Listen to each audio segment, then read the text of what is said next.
जय श्री कृष्ण। कोटी में विरले श्री पद्मनाभ दास जी की वार्ता का भाग 27 और 28। भावना का प्रभाव। छोला। पद्मनाभ दास के संग से कन्नौज में अनेक भगवदीय बने थे। वे नित्य तथा उत्सवों में उनके घर आते, श्री मथुरेश जी की सेवा में भी सहायता करते। पद्मनाभ दास का पूरा परिवार भगवदीय और सेवा सहायक था। सत्संग का क्रम नित्य चलता रहता। उनकी भगवत वार्ता तो अत्यंत रसपूर्ण होती ही थी। इस प्रकार अनेक वर्ष बीत गए। पद्मनाभ दास समय समय पर श्री वल्लभाचार्य जी के दर्शन हेतु जाते रहते थे। एक बार उनके मन में इच्छा हुई, यदि श्री ठाकुर जी को लेकर पूरे परिवार सहित अडेल जाकर रहे तो कितना उत्तम होगा। प्रतिदिन श्री महाप्रभु जी के लावण्यामृत और वचनामृत का रसपान हो सकेगा। अब तो निर्णय हो गया। वे परिवार सहित अडेल आकर रहने लगे। घर में सभी श्री ठाकुर जी की सेवा करते।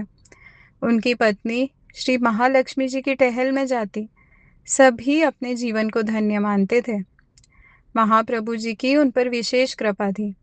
पद्मनाभ दास का भाव अब अत्यंत उच्च अवस्था को प्राप्त हो चुका था। सब कुछ सुंदर रीति से चल रहा था। कुछ समय इस प्रकार बीत गया, परंतु लौकिक दृष्टि से एक कठिनाई बढ़ती जा रही थी। उनका नियम अव्यावृत्ति और अयाचक वृत्ति का था। कन्नौज में तो यजमानों की ओर से बिना मांगे कुछ न कुछ आता रहता था, पर यहाँ अडेल में वह आय बंद हो गई। शेठ पुरुषोत्तम दास ने संदेश भेजा था, भाई आप अडेल में सुखपूर्वक रहिए, जितना धन चाहिए मैं भेज दूंगा। पर पद्मनाभ दास ने विवेक पूर्वक उसे भी विनम्रता पूर्वक अस्वीकार कर दिया था। परिणाम यह हुआ कि घर में नित्य तथा उत्सवों में प्रभु को धरने के लिए अनसखड़ी आदि सामग्रियां बनाने की सुविधा भी नहीं रही। परंतु इसका भी उन्हें कोई दुख नहीं था। जिसके मन में अलौकिक सामर्थ्य हो, उसे लौकिक पदार्थों या धन की अपेक्षा ही क्यों रहे। वे तो केवल प्रभु के सुख का विचार करते थे। विभिन्न प्रकार की सामग्रियां अर्पित करने के मनोरथ उनके मन में उठते रहते, पर पास में कुछ था नहीं। तब उन्होंने एक नई ही रीति निकाली।